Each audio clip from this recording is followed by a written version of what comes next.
السلام عليكم ورحمة الله وبركاته. الحمد لله نحمده ونستعينه ونستغفره ونعوذ بالله من شرور أنفسنا ومن سيئات أعمالنا. من يهده الله فلا مضل له ومن يضلله فلا هادي له وأشهد أن لا إله إلا الله وحده لا شريك له وأشهد أن محمدا عبده ورسوله أما بعد. பெருமதிப்பிற்கும் மரியாதைக்கும் உரிய எல்லாம் வல்ல அல்லாஹ்வின் நல்லடியார்களே, அருமை பெரியோர்களே, தாய்மார்களே, சகோதர சகோதரிகளே,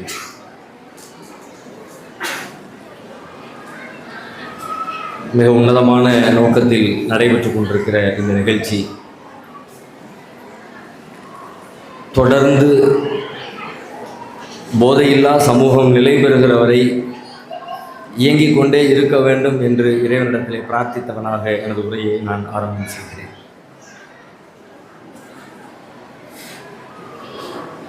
இந்த நிகழ்ச்சியை ஏற்பாடு செய்து நடத்தி கொண்டிருக்கிற அறக்கட்டளையை சார்ந்த தம்பிமார்களை, தோழர்களை, நண்பர்களை பார்க்கிறேன். பெரும்பாலும் அதில் எல்லாருமே வாலிபர்கள், இளைஞர்கள். நம்பிக்கை அளிக்கிற, மனதிற்கு மகிழ்ச்சி அளிக்கிற காட்சி. 1-2 பேர் பெரியவங்க இருக்கிறாங்க. அதை தாண்டி பெரும்பாலும் எல்லாருமே நல்ல ஜவான்களாக, திடகாத்திரமான தினவெடுத்த தோள்களோடு, வெண்ணிற ஆடைகளோடு, அழகான ட்ரெஸ்ஸு செலெக்ஷன் வேறு, ரொம்ப சூப்பராக இருக்குது. பார்க்குறதுக்கு ரொம்ப மகிழ்ச்சியாக இருக்குது. இந்த வேலையை முன்னெடுக்கிறதுக்கு ரொம்ப தகுதியானவங்க, பொருத்தமானவங்களும் அவங்க தான் அப்படின்னு நான் நினைக்கிறேன். ஏன் அப்படின்னு கேட்டால், உலகத்தில் நீங்கள் பார்க்குற எல்லா மாற்றங்களும் முன்னேற்றங்களும் பல ஆயிரம் ஆண்டுகளாக நடந்து கொண்டே இருக்கிறது. ஆதம் அலைஹிஸ்ஸலாம் காலத்திலிருந்து இன்றைக்கி இருக்கிற காலத்தை பார்த்தோம்னா 2 உலகத்துக்கும் சம்மந்தமே இருக்காது. அவங்க வாழ்ந்த உலகத்தில் மரங்கள் இருந்திருக்கும், விலங்குகள் இருந்திருக்கும், செடி கொடிகள் இருந்திருக்கும், அவ்வளோதான், இயற்கை தான். அதை தாண்டிய கண்டுபிடிப்புகள், மனித பயன்பாட்டுக்கான பொருட்கள்லாம் ரொம்ப ரொம்ப ரொம்ப அற்பமாக தான் இருந்திருக்கும். இன்றைக்கி நாம் பார்க்குறது எல்லாமே மனிதர்களுடைய அறிவாலும் சிந்தனையாலும் உழைப்பாலும் நாம் பார்க்குற விஷயங்கள்லாம் எல்லாமே. நம்ம உட்காந்துருக்க இடம், பேசிக்கிட்டு இருக்க மைக்கு, மேலே ஓடுற ஃபேனு, எரிஞ்சிக்கிட்டு இருக்க லைட்டு, கையில் இருக்கிற ஃபோனு, காலில் போட்டிருக்கிற செருப்பு, அணிந்திருக்கிற ஆடை, எல்லாமே, இந்த பிடிச்சிருக்க போடியம், உட்காந்துருக்கிற ஸ்பீக்கர் செட், எது எடுத்தாலும் எல்லாத்தையும், லைட்லேருந்து அந்த பக்கத்தில் எங்கிட்டு பார்க்குற இடம் முழுக்க ஏராளமான வளர்ச்சி இந்த உலகம் பார்த்துருக்கு. ஏராளமான கண்டுபிடிப்புகளை இந்த உலகம் பார்த்துருச்சு. எல்லா கண்டுபிடிப்புகளும், எல்லா புரட்சிகளும், எல்லா மாற்றங்களும், எல்லா முன்னேற்றங்களும் யாரால் சாத்தியப்பட்டிருக்கிறது அப்படின்னு பார்த்தா, இளைஞர்களால், வாலிபர்களால் இந்த உலகத்திற்கு வழங்கப்பட்ட கொடைகள் தான் இது எல்லாமே. எல்லாம் நீங்கள் காட்டலாம். இல்லை, சில பேர் ரொம்ப வயசாளிகள்லாம் இருந்தாங்களே, வயசானவங்க இருந்தாங்க, ஆனால் அவங்க கொடுத்த கண்டுபிடிப்பு, அவங்க கொடுத்த கொடை அவர்களுடைய இளமை பருவத்தில் கொடுத்ததா தான் இருக்கும். அவங்க வயது முதிர்ந்த காலம் வரைக்கும் வாழ்ந்திருப்பாங்க. 90 வயசு, 100 வயசு, 120 வயசு அப்படிலாம் இருந்திருக்கிறாங்க. ஆனால் அவங்கள நாம் எதுக்கு கொண்டாடுறோமோ, அந்த கொண்டாட்டம் நிறைந்த அந்த கண்டுபிடிப்புகளை, புரட்சிகளை எப்போ அவங்க நடத்தினாங்க அப்படின்னு நம்ம வரலாற்றில் பார்க்கும்பொழுது பெரும்பாலும் அவங்களுடைய இளமை பருவத்தில் தான் அதை சாதித்திருக்கிறாங்க. அதனால் ஒரு பெரிய புரட்சியை சாதிப்பதற்கான ஆற்றலும் துடிப்பும் நிறைந்த ஒரு வாலிபர்கள் இதை முன்னெடுத்திருக்கிறாங்க. அதனால தான் அல்லாஹ் இந்த இளமை பருவத்தை ரொம்ப சிலாகித்து பேசுகிறான். நீங்கள் குர்ஆனில் பார்க்கலாம், ஹதீஸில் பார்க்கலாம். இந்த இளமை பருவம் குறித்து நிறைய செய்திகள் சொல்லப்பட்டிருக்கிறது. நாளை மறுமையில் நிழல் இல்லாத அந்த நாளில் சூரியன் ரொம்ப பக்கத்தில் இருக்கும். நம்ம எல்லாம் கேள்விப்பட்டிருப்போம், சூரியன் ரொம்ப பக்கத்தில் இருக்கும். அப்போ அல்லாஹ் சில பேருக்கு தன்னுடைய நிழலை அவன் ஸ்பெஷலாக சில பேருக்கு கொடுப்பான். அரிசிக்கு கீழே நிழல் கொடுப்பான். அந்த மாதிரி நிழல் கொடுக்குற பட்டியலை நபி ஸல்லல்லாஹு அலைஹி வஸல்லம் சொல்லும் பொழுது ஒரு 7 பிரிவினருக்கு அல்லாஹ் கொடுப்பான். அதில் ஒரு சாரார் யார் அப்படின்னு கேட்டால், அவன் ஷாப்புன் நஷாஃபி இபாதத்தில்லா, அல்லாஹ்வுடைய வழிபாட்டிலேயே, இறைவனுக்கு அஞ்சிய ஒரு வாழ்க்கையிலேயே தன்னுடைய இளமை பருவத்தை கழித்த வாலிபர்களுக்கு அங்கே இடமளிக்கப்படும். இளைஞர்களுக்கு ஒரு தனி, எல்லா மனுஷனுக்கும் நல்லது செஞ்சவன், கெட்டது செஞ்சவன் அப்படி பிரிக்கிறது ஒரு பக்கத்தில். அதை தாண்டி அந்த வயசை மையப்படுத்தி அவங்க இளமையில் இருந்தாங்க, இளமை பருவத்தில் நல்லவங்களாக இருந்தாங்க, இளமை பருவத்தில் ஓடி ஆடி அல்லாஹ்காண்டி பாடுபட்டாங்க, அதனால் அவங்களுக்கு ஸ்பெஷல் கிரேடுன்னு நாளை மறுமையில் அல்லாஹ்வால் சிறப்பிக்கப்படும் நபி ஸல்லல்லாஹு அலைஹி வஸல்லம் சொல்கிறாங்க. நபிமார்கள் நீங்கள் எடுத்துக்கிட்டால் கூட நபிமார்களுடைய வரலாற்றிலையும் இதுக்கு நிறைய சான்றுகளை நீங்கள் பார்க்கலாம்.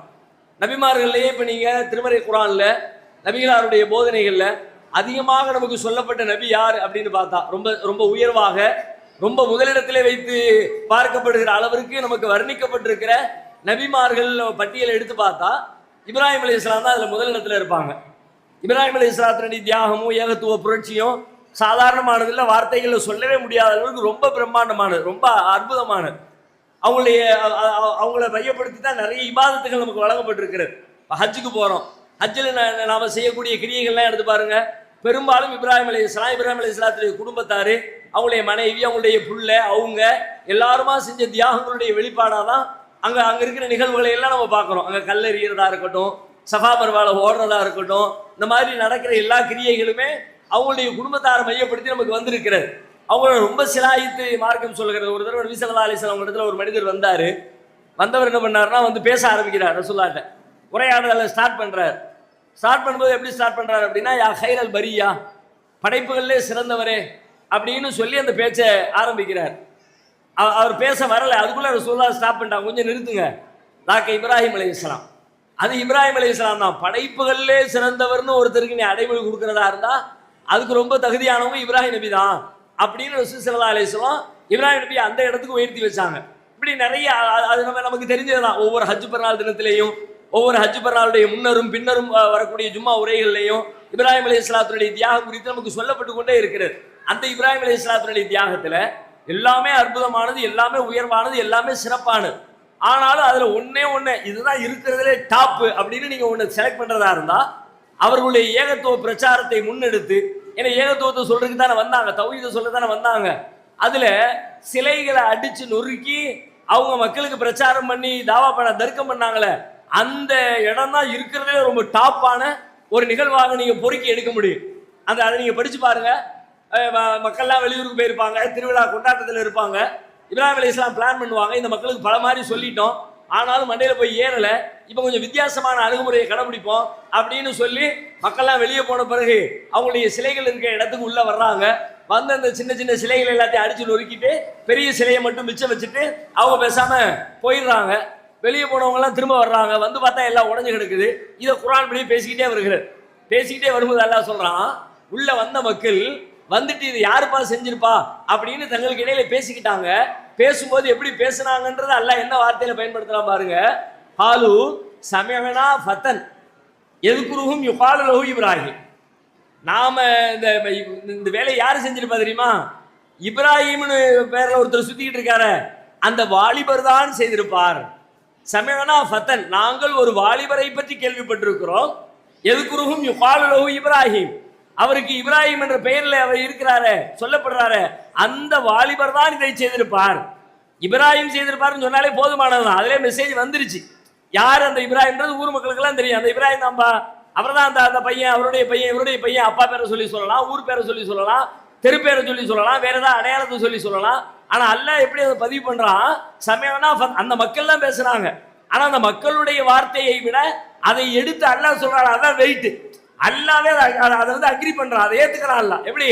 சமயம்னா ஃபத்தன், நாங்கள் ஒரு வாலிபரை பற்றி கேள்விப்பட்டிருக்கிறோம். அந்த அந்த சிச்சுவேஷன் நீங்க குர்ஆன் எடுத்து படிச்சு பாருங்க. அந்த தர்க்கம், அந்த லாஜிக், அந்த எடுத்து வச்சுக்கிற பேச்சு வந்து மக்களை எல்லாம் கூடிடுவாங்க. வந்து நீ கேள்வி கேட்பாங்க, என்ன நீ தான் செஞ்சியா? அந்த ஃபஅல்த ஹாதா பி ஆலிஹத்தினா யா இப்ராஹிம், ஏன்னா இப்ராஹிமே நீ தான் இந்த வேலையெல்லாம் செஞ்சியா அப்படின்னு அப்படியே மன்னர் கூடியிருப்பாரு, சபை கூடி இருக்கும். வந்து நின்று கேள்வி கேட்பாங்க. கேள்வி கேட்ட உடனே இப்ராஹிம் அலைஹிஸ்ஸலாம் சொல்லுவாங்க, ஃபஸ்அலூஹும் இன் கானூ ஹாதா கபீருஹும் ஹாதா, நீ தான் செஞ்சியான்னு கேட்ட உடனே, இல்லையே இந்த பெரிய சிலைலாம் செஞ்சிருக்கும். ஃபஸ்அலூஹும் ஹாதா இன் கானூ யன்திகூன், வேணா நீங்க வேணா கேட்டு பாருங்களேன், அது பேசும்னு சொன்னா நீங்க வேணா அதை கேளுங்களேம்பாங்க. நல்ல அந்த இடத்தை நீங்க நல்ல கவனமா தனிமையில் அமர்ந்து சிந்தித்து அப்படியே கற்பனை பண்ணி பார்த்தீங்கன்னா தான் அதில் உள்ள வெயிட் தெரியும். அந்த அந்த வார்த்தையை சொன்ன உடனே அப்படியே அங்க இருந்தவெல்லாம் தலை தெறிக்க ஆரம்பிச்சிருவாங்க. என்னடா இது, என்ன இந்த ஆளு பேசுறான்? சும்மா நுகிசுவாலா ருபூசிஹிம், அப்படியே தலைகீழாக புரண்டு போய் விடுவார்கள். புரண்டுட்டு அவங்க சொல்லுவாங்க, அலிந்த மகாதா, இது உனக்கு தெரியாதா? உனக்கு தெரியாதா? இவைகள்லாம் பேசாத உனக்கு தெரியாதா? அதுதானப்பா இவ்வளவு நாள் நான் சொல்லிக்கிட்டு இருந்தேன். இவ்வளவு நாள் ஒரே வார்த்தை தான், ஒத்த அடியில காலி பண்ணாங்க இப்ராஹிம் அலைஹிஸ்ஸலாம். மணிக்கணக்கில் விவாதம் விளக்கம்லாம் இல்லை, ஒரே அடி. இது பேசாதே, இது கேட்காதே, இது பிடிக்காதே, இது நடக்காதே, இது பயனளிக்காதே, இது தீங்கு தராதே, இதனால் உனக்கு எந்த கேடும் கிடையாது, இதைத்தானே இவ்வளவு நாள் சொன்னேன். இப்ப இதை புரிஞ்சுக்கிட்டு நீங்களே அதான சொல்றீங்க, பேசாதுங்கிறீங்களே. ஒரே ஒரு வரிதான், ஒத்த சொல்லுதான். ஒத்த சொல்லுல மொத்த வாதத்தையும் சாட்சிட்டு இப்ராஹிம் அலைஹிஸ்ஸலாம் வெளியே கிளம்பிட்டாங்க. நீங்க படிச்சிருக்கலாம், இந்த கேசிஎஸ் கிளே, முகமது அலி கிளேயா மாறினார் அமெரிக்காவில், ஒரு பெரிய குத்துச்சண்டை வீரர். ஒரு 50 ஆண்டுகளுக்கு முன்னால், 70 ஆண்டுகளுக்கு முன்னால் பெரிய ஹீரோ இருந்தால் உலகமே அப்போ அவருடைய அந்த குத்துச்சண்டையை பார்ப்பதற்கு காத்து கிடந்துச்சு. இன்னைக்கு எப்படி கிரிக்கெட் மோகம் இருக்குதோ அது மாதிரி ஒரு காலத்துல குத்துச்சண்டை மோகத்துல இருந்த காலம். அந்த டயத்துல 6 செகண்ட் பயங்கரமான ஏற்பாடு, பிரம்மாண்டமான விளம்பரங்கள், எக்கச்சக்கமான சூதாட்ட வேலைகள், ஆளாளுக்கு பெட்டு கட்டியிருக்கான். இவர் ஜெயிப்பாரா அவர் ஜெயிப்பாரா அப்படின்னு சொல்லிவிட்டு இந்த பக்கம் பல கோடி அந்த பக்கம் பல கோடி அப்படியே உருண்டு புரண்டு அமெரிக்காவே கூடி உட்கார்ந்து இருக்கிறது. பத்திரிகையாளர்லாம் உட்கார்ந்து இருக்கிறாங்க. காலையிலிருந்து மாலை வரை போட்டி நடக்க போகிறதுக்கான ஏற்பாடு, சாப்பாடு, தண்ணீர், பாத்ரூம், எல்லா வசதிகளோடையும் எல்லா ஏற்பாடுகளோடையும் அரங்கம் நிறைந்து லட்சக்கணக்கான மக்கள் கூடி அமர்ந்திருக்கிற அந்த சபையில கேசிஎஸ் கிளை ஏறி 6 செகண்ட் தான் போட்டி முடிஞ்சிருச்சு அறிவிச்சு காரியம் பண்ணிட்டு போயிட்டார். ஒரே அடி ஏறி நின்று ஒத்த அடிதான். இவன் அடிக்க அவர் அடிக்க அவர் அடிக்க இவன் அடிக்க. முதல் ரவுண்டு தோல்வி, 2வது ரவுண்டு வெற்றி. முதல் ரவுண்டு இத்தனை பாயிண்ட், 2வது ரவுண்டு இத்தனை பாயிண்ட் அப்படின்னா சாயங்காலம் வரைக்கும் போகும். இது செமி ஃபைனல் வந்துருச்சு. இப்ப ஃபைனலுக்கு போவாரா, வெற்றி அடைவாரா, அவர் வெற்றியா இவர் வெற்றியா எல்லாம் பார்க்கணும்ல. இப்ப இந்த ஜல்லிக்கட்டு ஓடுதுல, 2 நாளா பார்த்து டிவியை திறந்தாலே தானே, சமூக வலைதளம் திறந்தாலே தானே, இவர் பிடிச்சாரா அவர் பிடிச்சாரா, மாடு 2வது மாடு காலையில இருந்து நைட்டு வரைக்கும் ஓடுது இல்ல. அதுக்கான ஏற்பாடுகளை எவ்வளவு செஞ்சு வச்சிருக்காங்க. வெறும் 5 நிமிஷத்துல போட்டி முடிஞ்சிருச்சுன்னா கிட்டத்தட்ட கேசிஎஸ்களை எப்படி அடிச்சு மொத்த கூடாரத்தையும் காலி பண்ணி முடிஞ்சிருச்சு. அடிச்சு அடியில அவன் எந்திக்கவே இல்லை. படுத்தவன் தான் எந்திரிச்சால திரும்ப அடுத்து போட்டி, திருப்பி அடிச்சால போட்டி கண்டினியூ ஆகும். திருப்பி அடிக்கிற காலையில ஒற்ற அடி சாட்சினா முடிஞ்சிச்சு. அந்த மாதிரி இப்ராஹிம் அலைஹிஸ்ஸலாம் இந்த ஏகத்துவ பிரச்சாரத்தை ஒரே அடி கேள. நம்ம வீடுகளை பேசுவோம்ல, ரொம்ப கேஷுவலா சொல்லுவோம்ல, சில அவன்கிட்ட வேணா கேள, அவன் புள்ளதான் செஞ்சிருப்பான், கேள அவனுக்கு தான் தெரியுமில்ல கேள. நம்ம பேசுற ரொம்ப எளிய சொல்லுதான், ரொம்ப சாதாரண சொல்லுதான். ஆனா அடிச்ச அடி இப்ராஹிம் அலைஹிஸ்ஸலாம் அடிச்சு அதோட முடிஞ்சிருச்சு. அந்த மாதிரி இப்ராஹிம் அலைஹிஸ்ஸலாம் அவர்களுடைய வாழ்விலே மணிமகுடமாக ஏகத்துவ பிரச்சாரம் தர்க்கத்தினுடைய உச்சத்திலே கொண்டு போய் வைக்கப்படுகிற ஆக சிறந்த நிகழ்வாக நீங்கள் ஒன்றை எடுத்தால், அந்த நிகழ்வை இப்ராஹிம் அலைஹிஸ்ஸலாம் எப்பொழுது நிகழ்த்தினார்கள் என்று பார்த்தால், அவர்களுடைய இளமை பருவத்திலே, வாலிப பருவத்திலே இதை சாத்தியப்படுத்தினார்கள், நிகழ்த்தினார்கள் என்று திருக்குர்ஆன் சொல்கிறது. அப்படியானால் இங்கே நடைபெற்றுக் கொண்டிருக்கிற இந்த நிகழ்வை ஒருங்கிணைத்து, அதற்காக திட்டமிட்டு, அதற்காக உழைத்து, அதற்காக பாடுபட்டு, அதற்காக பள்ளி பள்ளியாக கல்லூரி கல்லூரியாக ஏறி இறங்கி மாணவர்களுக்கு மத்தியில் இந்த செய்தியை கொண்டு போய் சேர்த்து அவர்களிடமிருந்து கட்டுரைகளை பெற்று அதை திருத்தி அதற்கு மதிப்பெண்ணிட்டு அதிலே 1ஆம் ஓவர் 2ஆம் ஓவர் என்று தேர்ந்தெடுத்து அவர்களுக்காக வசூலித்து அவர்களுக்காக பல்வேறு பரிசு பொருட்களை தயாரித்து அதற்கென்று ஒரு பெரிய அரங்கத்தை ஏற்பாடு செய்து அதற்கு வாடகை கொடுத்து வருகிறவர்களுக்கு தேவையான சேர்களை ஏற்பாடு செய்து ஒளிபெருக்கி செய்து எல்லாவற்றையும் கனகச்சித செய்து முடித்திருக்கிற இந்த காரியங்களை யார் செய்திருக்கிறார்கள் என்று பார்த்தால் எல்லாம் வாலிபர்கள். அல்லாஹ் அவர்களுக்கு மென்மேலும் அவருடைய பரக்கத்தையும் அருளையும் அருளி இந்த பணியை தொடர்ந்து அவர்கள் வீரியத்தோடு முன்னெடுத்து செல்வதற்கு இறைவன் அருள்வாளிக்க வேண்டும் என்று எல்லோரும் சேர்ந்து பிரார்த்திக்க கடமைப்பட்டிருக்கிறோம். ஏனென்றால் அவர்கள் கையில் எடுத்திருக்கிற காரியம் சாதாரண செய்தி அல்ல, அலட்சியப்படுத்தப்படுகிற உதாசீனப்படுத்தப்படுகிற நிகழ்வுகள் அல்ல. சமூகத்தினுடைய மற்றொரு பகுதி சீரழிந்து கொண்டிருக்கிற நம்முடைய பிள்ளைகள் கண்களுக்கு முன்னால் மானம் இழந்து, மரியாதை இழந்து, ஆரோக்கியம் இழந்து, மதி இழந்து, எல்லாம் இழந்து அப்படியே இழப்பிற்கு உள்ளாகி நாளுக்கு நாள் அவர்கள் பின்னோக்கி நகர்ந்து கொண்டிருக்கிற இந்த சூழலில் அவர்களை எப்படியாவது அந்த வீழ்ச்சியிலிருந்து காப்பாற்றி விட வேண்டும் என்கிற நோக்கத்தோடு செயல்களத்திலே குதித்திருக்கிற இந்த பணி பாராட்ட தகுந்த பணி. இப்பொழுது நாம் கவனிக்க வேண்டிய முக்கியமான செய்தி இருக்கிறது. ஒரு புறத்தில் பார்க்கிறோம், தீமைகளுக்கு எதிராக போராடுகிற ஒரு வாலிபர் கூட்டம் கண்ணுக்கு முன்னாடி நம்ம ஊர்ல. ஊர் உலகத்தை மற்ற நாடுகளை பத்தி தான் பேசுறல, நம்ம ஊரை வச்சு பேசுவோம். ஒரு புறத்தில் இங்க நிக்கிறவங்க எல்லாம் யாரு, இங்க கூடியிருக்கிறவங்க யாரு, பெரும்பாலும் கூடியிருக்கிற எல்லோருமே போதைக்கு எதிரானவர்கள் தான். நெசமா சொன்னா என்னுடைய அறிவின்படி, என்னுடைய கணிப்பின்படி இங்கே அமர்ந்திருக்கிற யாரும் போதை வயப்பட்டவர்களாகவோ, போதையில் அடிமைப்பட்டவர்களாகவோ, அதை ஆதரிக்கிறவர்களாகவோ, அதற்கு ஏதேனும் ஒரு விதத்தில் பங்களிப்பு யாரும் இருக்க மாட்டீங்க. இருப்பதற்கான வாய்ப்பு அந்த சூழல் இல்லை. யாரை பார்த்தாலும் அப்படி தெரியல. இது மாதிரியான செய்திகளை இவ்வளவு நேரம் நின்று கேட்டுக்கிட்டு இருக்கிறாங்க, இதுக்கு இவ்வளவு ஏற்பாடு பண்ணி இருக்கிறாங்க, சான்ஸே இல்லை. அவங்க அந்த பக்கம் போயிருக்கவே மாட்டாங்க. அதுல போய் வீழ்ந்து கிடந்தா இவ்வளவு நிக்கவே முடியாது. முதல்ல இதுல இன்ட்ரெஸ்ட் வேற, இதுல ஈடுபாடு வேற. போல என்ன இலையோ பேசிக்கிட்டு இருக்கான், நம்ம வேலையை பார்க்க போவோம்னு சொல்லிட்டு அவன் பேசாம எந்த ஊசியை போட்டு மாத்திரையை தின்னு கஞ்சாவை கசைக்கு என்ன குடிச்சிட்டு எங்கிட்ட போய் படுத்துருவான். அவனுக்கு அதான் டேஸ்ட், அதான் இன்ட்ரெஸ்ட்.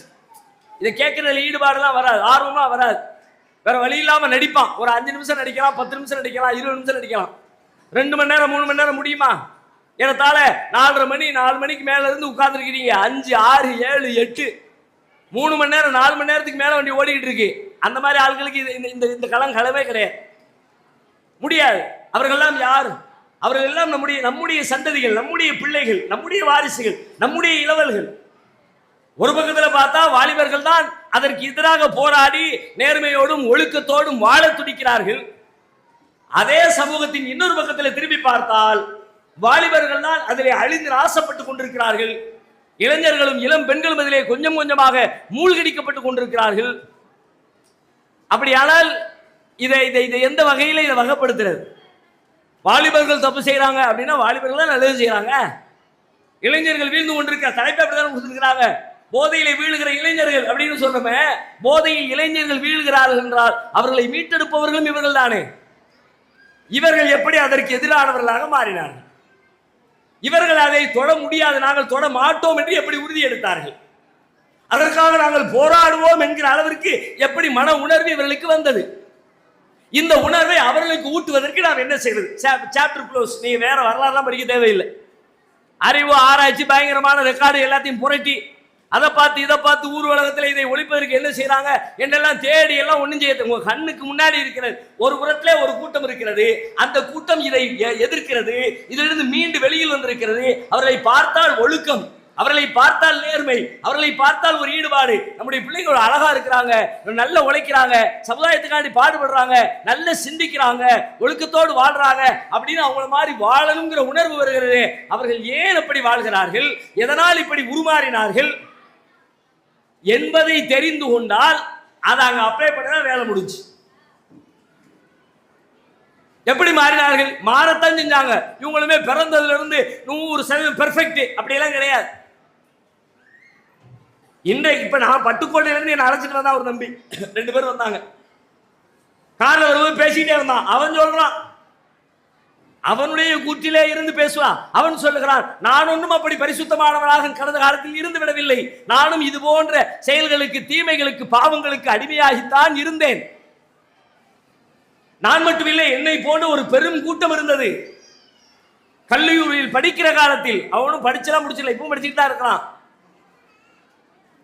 இப்ப பிஜி படிச்சுட்டு இருக்கான். அது மாதிரி உயர்கல்வி படித்துக் கொண்டிருக்கிற நிலையில இதற்கு சற்றொப்ப சில ஆண்டுகளுக்கு, சில மாதங்களுக்கு முன்னால் வரைக்கும் நாங்களும் அப்படித்தான் இருந்தோம். என்னோடு சேர்ந்த நண்பர்கள் ஒருவர் இருவர் அல்ல, என் கூட்டமே, பெரும் கூட்டமே இதில் வீழ்ந்து கிடந்தோம். எல்லாம் அப்படித்தான். சில பேர் விதிவிலக்கா இருக்கலாம், பல பேர் படி ஏதோ ஒரு பக்கத்தில் போய் அதில் அடிபட்டு அதிலிருந்து மீண்டு வந்தா எப்படி வந்தாங்க, இன்னைக்கு ஏன் இப்படி நிற்கிறாங்க, எது அவர்களை இப்படி மாற்றியது? இதை சரியாக புரிந்து கொண்டு ஒவ்வொருவரும் நம்முடைய வீட்டிலே இதே ஃபார்முலாவை அப்ளை பண்ண ஆரம்பிச்சோம்னா, ஃபார்முலா கரெக்டா இருந்துச்சுன்னா ரிசல்ட்டும் அதே மாதிரி இருக்கும். எல்லாத்துக்கும் ஃபார்முலா கரெக்டா இருக்கா? உலகம் முழுக்க சில கடைகள் பிரான்சைஸ் கொடுக்கலாம், ஒரே டேஸ்ட். இதை சமைக்கிற கோக்கியர் வேற, அதை சமைக்கிற கோக்கியர் வேற. ஆனா இவன் சமைச்சா எப்படி அதே மாதிரி அவன் எப்படி வருது? இப்ப பாருங்களேன், தமிழ்நாடு முழுக்க தெருவு அப்படியே ஹைவேல போங்க, எங்க பார்த்தாலும் சிட்டிக்கு சிட்டி, ஊருக்கு ஊரு, 2ஆம் கட்ட நகரம் முழுவதிலையும் டீ கடைகள், பிரான்சைஸ் டீ கடைகள் பல்வேறு பேர்கள் வந்துகிட்டே இருக்கு. கருப்பட்டியான் டீ கடை ஹைவேல போங்க, சென்னை ஹைவேல கருப்பட்டியான் டீ கடை எங்கிட்டு பார்த்தாலும் அப்படியே கொஞ்ச நாளைக்கு முன்னாடி கும்பகோணம் காஃபி பார், இவன் கும்பகோணத்தை காணோம், என்னன்னு தெரியல, மூடிட்டாங்க. டீ பாய், ஸ்மார்ட் பாய், எல்லாமோ பேர்கள் வந்துகிட்டே இருக்கிறது, ஒரே மாதிரி டேஸ்ட். KFCன்னு ஒரு பிராண்ட் வச்சிருக்கான், அமெரிக்காவில் போய் சாப்பிட்டாலும் இதே டேஸ்ட், ஐரோப்பாவில் போய் சாப்பிட்டாலும் இதே டேஸ்ட்.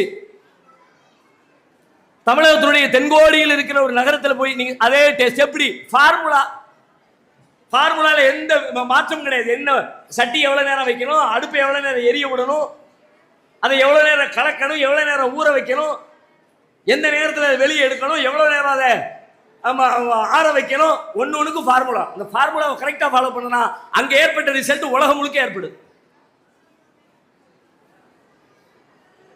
இங்க ஏற்பட்ட ரிசல்ட் உங்க வீடுகள்லையும், எந்த வீடுகள்ல எங்கெங்க இந்த மாதிரி சிக்கல் இருக்குன்னு நினைக்கிறீங்களோ அந்த சிக்கலை தவிர்ப்பதற்கு இந்த வலப்புறத்திலே என்ன ஃபார்முலா பின்பற்றப்பட்டதோ அதே ஃபார்முலாவை இடதுபுறத்திலே நீங்கள் நடைமுறைப்படுத்தினால் மேட்ரு ஓவர், பிரச்சனை சால்வ், ரொம்ப ஈஸியா மீட்டெடுத்தலாம்.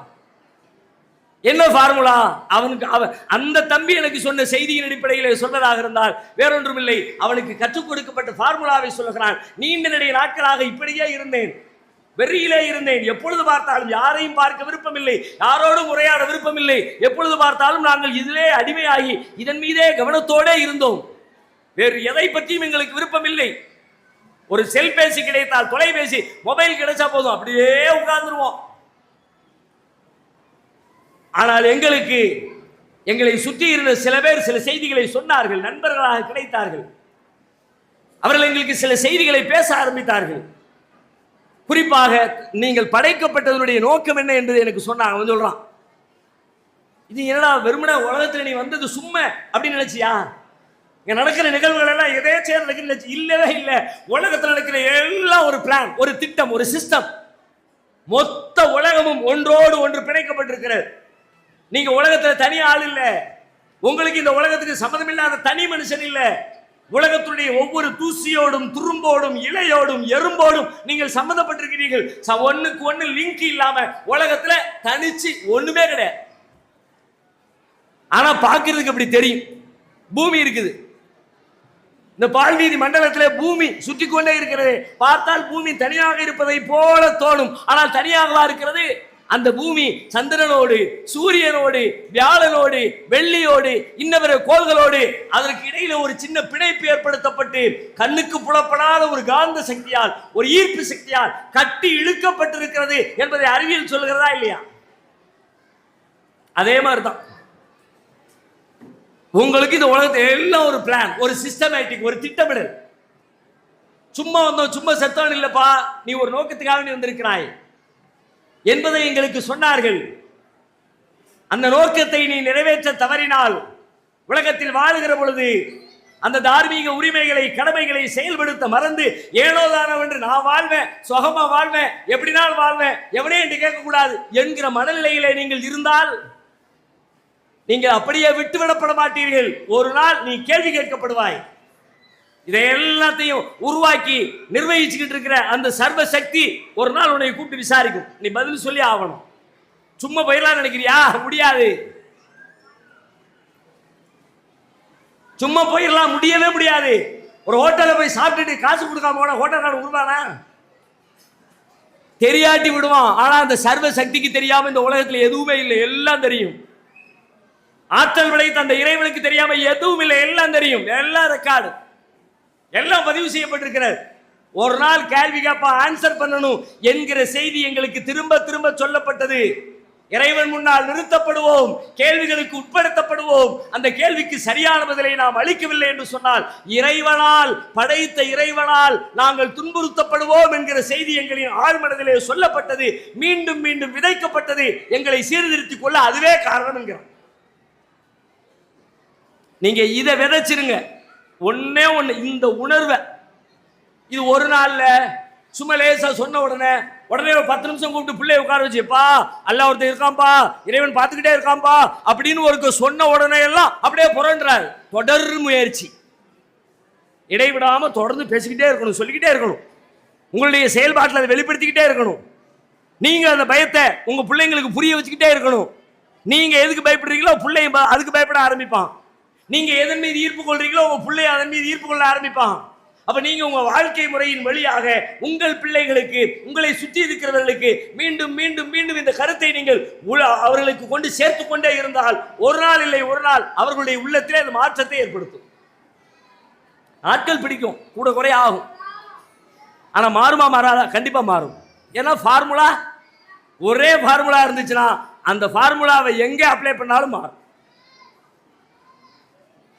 அது இந்த போதைக்கு மட்டும் இல்ல, எந்த தப்பா இருக்கட்டும், எந்த தீமையா இருக்கட்டும், எந்த குற்றமா இருக்கட்டும், எல்லா தீமைகளில் இருந்தும் பாவங்களில் இருந்தும் அவர்களை பாதுகாத்து விடுதலை பெற செய்யும். ஒரு நிமிஷம் போதும்.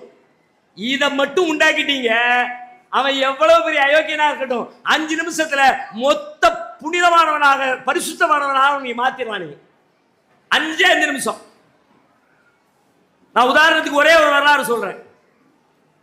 ஒண்ணுக்கு தனியா போதை என்றால் அது எவ்வளவு கேடு தெரியுமா அப்படின்னு பாடம் நடத்தி, திருடுவதால் மனிதர்கள் எவ்வளவு துன்பப்படுகிறார்கள் தெரியுமா, கொள்ளையடிப்பதால் எவ்வளவு இழப்புகள் ஏற்படுகிறது தெரியுமா, அந்நிய பெண்களை ஆபாச படமாக பார்க்கிற காரணத்தினால் எப்படி நீ சீரழிந்து போகிறாது, எதுவும் தனித்தனியாலாம் பாடம் நடத்த வேண்டிய தேவையே இல்லை. இந்த ஒன்ன கொடுத்தீங்கன்னா மொத்த லைஃபும் சரியாகும். ஒன்னே ஒண்ணு, இந்த அச்சம், இந்த உணர்வு, இந்த சிந்தனை, பாடுபட வேண்டிய தேவையே இருக்காது. சொன்னா கேட்டுருவான். இந்த அச்சம் வந்த பிறகு எப்பா அந்த இறைவன் சொல்றான் இதை செய்யாத, ஒரு வார்த்தை தான். ரசூலுல்லாஹ்வுடைய வரலாறுல நம்ம எல்லாம் கேள்விப்பட்டிருக்கிறோம். மது தடை வந்துச்சு. ஆரம்பத்தில் மது குடிச்சுக்கிட்டே இருந்தாங்க, போதையில விழுந்து கிடந்தாங்க. அவங்கள மாதிரி போதையில விழுந்த சமுதாயம் ஒண்ணு கிடையாது. அவ்வளவு போதை தெரியும் நமக்கு. அன்னைக்கு பெருமைக்குரிய விஷயம் என்ன, யார்கிட்ட எவ்வளவு போதை பொருட்கள் இருக்கிறதோ அதுதான் பெரிய செல்வம். இன்னைக்கு நிறைய கார் இருக்கு, நிறைய வீடு இருக்கு, நிறைய பங்களா இருக்கு, நிறைய பணம் இருக்கு, பெரிய ஆளாக சமூகத்தில் மதிக்கப்படுறாங்க. அன்னைக்கு ரசூலுல்லாஹ்வுடைய காலத்துல என்கிட்ட 8 வருஷ சலக்கு 4 பேரல் இருக்குப்பா, ஏப்பா பெரிய ஆளுப்பா. 14 வருஷம் பழைய சரக்கு ஆக பழசு 25 பேரல் வச்சிருக்கேன், ஏப்பா இவ்வளவு பெரிய ஆளு. பேரல் பேரலாக சாராயங்களை யார் சேர்த்து வைக்கிறார்களோ, மதுபானத்தை யார் தயாரித்து வைத்திருக்கிறார்களோ, அதன் உரிமையாளர்களாக யார் இருக்கிறார்களோ அவர்களே அந்த சமுதாயத்தினுடைய அங்கீகாரம் பெற்ற பெரும் தலைவர்களாக, செல்வந்தர்களாக கொண்டாடப்பட்டார்கள். அப்படிப்பட்ட சமுதாயத்தில் குடியிலேயே ஊறி போன ஒரு சமுதாயத்தை குடியிலிருந்து மீட்கணும்னா எவ்வளவு பாடுபட வேண்டியது இருக்கும். இன்னைக்கு எவ்வளவு படுறாங்க. இன்னைக்கு ஊர் உலகத்தில் பாருங்க, சட்டம் இல்லையா? நம்ம நாட்டில் சட்டம் இல்லையா? தமிழ்நாட்டில் சட்டம் இல்லையா? இந்தியாவில் சட்டம் இல்லையா? வெளிநாட்டு நெறிமுறை, இந்திய அரசியலமைப்பு சட்டம் அதை பத்தி சொல்லலையா? எல்லாத்துலயும் இருக்கு. ஆனா அதுல இருந்து மீட்டெடுக்க முடியல ஈஸியா? குடிச்சவன் குடிச்சுக்கிட்டே இருக்கிறான், செத்துக்கிட்டே இருக்கிறான், நோயாளி ஆகிக்கிட்டே இருக்கிறான், பல்வேறு உபாதைகளுக்கு ஆளாகிக்கிட்டே இருக்கிறான், ஒண்ணுமே முடியல. உலகம் முழுக்க அதுக்கு பிளான் போடுது, திருத்த முடியல. 2 நாள் வர்றான், 3ஆம் நாள் திரும்ப போயிடுறான், 4 நாள் வர்றான், திரும்ப 5ஆவது நாள் போயிடுறான். ஆனால் அண்ணலம் பெருமகனார் நபிகள் நாயகம் ஸல்லல்லாஹு அலைஹி வஸல்லம் அவர்கள் உருவாக்கிய சமூகத்தில் அவர்கள் இந்த மது போதையை விளக்குவதற்காக செய்த முயற்சியை பற்றி திருக்குர்ஆன் சொல்கிறது. நபிகளாருடைய போதனைகளும் சொல்லுகிறது, ஹதீஸ்களை பதிவு செய்யப்பட்டிருக்கிறது, இறைவனிடமிருந்து வசனம் இறங்குகிறது. யா அய்யுஹல்லதீன ஆமனு இன்னமல் ஹம்ரு வல் மைசிரு வல் அன்சாபு வல் அஸ்லாமு ரிஜ்சும் மின் அமலி ஷைத்தான் ஃபஜ்தனிபு லஅல்லக்கும் துஃப்லிஹூன். இறை நம்பிக்கை கொண்டவர்களே, மதுபானம், சூதாட்டம், பலிபீடங்களில் குறி அம்பு எறிந்து குறி கேட்பது, இவைகளெல்லாம் ரிஜ்சும் மின் அமலி ஷைத்தான், ஷைத்தானின் அசுத்த செயல்பாடுகளாகும். ஃபஜ்தனிபு, அதை விட்டு விலகிக் கொள்ளுங்களேன். லஅல்லக்கும் துஃப்லிஹூன், நீங்கள் வெற்றி பெறுவீர்கள். ரசூலுல்லாஹ்வுக்கு வஹி வந்துருச்சு, அல்லாஹ்விடமிருந்து இறை செய்தி வந்துருச்சு. ரசூலுல்லாஹ் சஹாபியை கூப்பிடுறாங்க, பா இறைவன் சொல்லியிருக்கான், இதையெல்லாம் விட்டு விலகிக்க சொல்லிட்டான் அப்படின்ற தகவலை குர்ஆனுடைய வசனத்தை ஓதுறாங்க. அதை கேட்கிற அந்த நபித்தோழர் அதை கேட்டுக்கிட்டு தெருவில் மதீனாவுடைய தெருக்களுக்கு ஓடி வர்றாரு, ஒரு தோட்டத்துக்கு ஓடி வர்றாரு, ஒரு வீட்டுக்கு ஓடி வர்றாரு. அங்க எல்லாம் கூடி அமர்ந்திருக்கிறாங்க. மதுபானம் முழுக்க பரப்பப்பட்டிருக்கிறது. சிலருடைய வாயிலே மதுபானம், சிலருடைய கரங்களில் மதுபான கோப்பைகள், அவர்களுக்கு அருகிலே பேரல் பேரலாக நிரப்பப்பட்ட மதுபான பாத்திரங்கள். அவர் வந்து சொல்லுகிறார், மது இஸ்லாத்திலே தடை செய்யப்பட்டு விட்டது, மதுவை இறைவன் ஹராமாக்கி விட்டார் என்று இறைவன் அருளிய அந்த வசனத்தை அந்த சபையிலே ஓதி காட்டுகிறார். நடந்தது என்ன சொன்னாரு, அவ்வளவுதான். சாராயம் குடிக்க கூடாது, மது போதைக்கு போக கூடாதுன்னு அல்லாஹ் தடுத்துட்டாங்கிற விஷயம் அவங்களுக்கு சொல்லப்பட்டுச்சு. வாயில இருக்கிற ஒரு துப்புறாரு, கையில இருக்கிற ஒரு கொற்றாரு, பக்கத்தில் இருக்கிற பேரல் தள்ளிவிடப்படுகிறது. வரலாறு பதிவு செய்து வைத்திருக்கிறது. என்ன சொல்கிறது தெரியுமா? அந்த அறிவிப்பு செய்யப்பட்ட நாளில் மதீனாவின் தெருவிலே மது ஆறாக ஓடியது. ஆறா ஓடுதுன்னா அப்ப அந்த சமுதாயமே அதுலதான் இருந்துச்சு. அவ்வளோ வச்சிருந்தாங்க, வீட்டுக்கு வீடு.